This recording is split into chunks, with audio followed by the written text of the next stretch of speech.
Emma is 29 and expecting her first child after a smooth and happy pregnancy. Her husband, Daniel, has a younger brother, Chris, who is married to Lauren.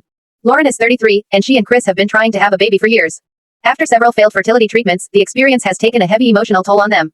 When Emma and Daniel shared their pregnancy news, Lauren smiled and congratulated them, but it was clear she was holding back tears. Emma felt for her. She made a conscious effort to be sensitive, keeping baby talk minimal around Lauren, and avoiding constant social media updates. At first, everything seemed manageable, but over time, Lauren's behavior started to shift. It began with small things, resting her hand on Emma's belly without asking frequent questions about doctor visits, baby names, and feeding plans.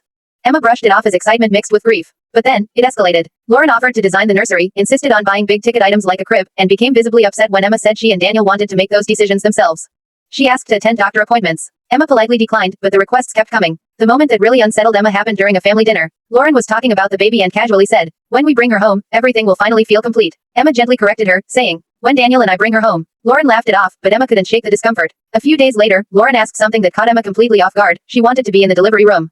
Emma didn't even know how to respond at first. She hadn't finalized her own birth plan yet, and the idea of having anyone beyond her husband there felt overwhelming. She told Lauren she needed time to think, but Lauren kept bringing it up. Finally, Emma sat her down and said she had decided she only wanted Daniel in the room during delivery. Lauren's reaction was immediate, her face fell, and her eyes filled with tears. She explained that being part of the birth would mean everything to her, especially since she might never experience it herself. She said she just wanted to feel included, to have some connection to the moment. Emma felt torn, but stood her ground. She explained that giving birth was an intensely personal and vulnerable experience, and she needed to feel completely at ease. That's when Lauren said something that stuck with Emma. "I thought you understood how much I'm hurting. Letting me be part of this would be a kindness." Emma, feeling overwhelmed, replied more bluntly than she intended. "This isn't your experience to have." The words hung in the air. Lauren looked crushed. After that, things escalated quickly within the family. Daniel tried to stay neutral, but admitted he felt Emma might be being a bit too rigid, considering Lauren's situation. Chris called, explaining that Lauren had been struggling deeply, and that this pregnancy had given her something positive to focus on. Even Daniel's mother weighed in, suggesting that allowing Lauren into the delivery room could help her emotionally heal. Emma's own family, however, strongly disagreed. Her mother reminded her that childbirth is not a group event, it's a medical and deeply personal moment where the mother's comfort comes first. Then Emma received a long message from Lauren. In it, Lauren explained that she had been in therapy and was trying to cope with her grief. Her therapist had encouraged her to find healthy ways to stay connected to the idea of motherhood.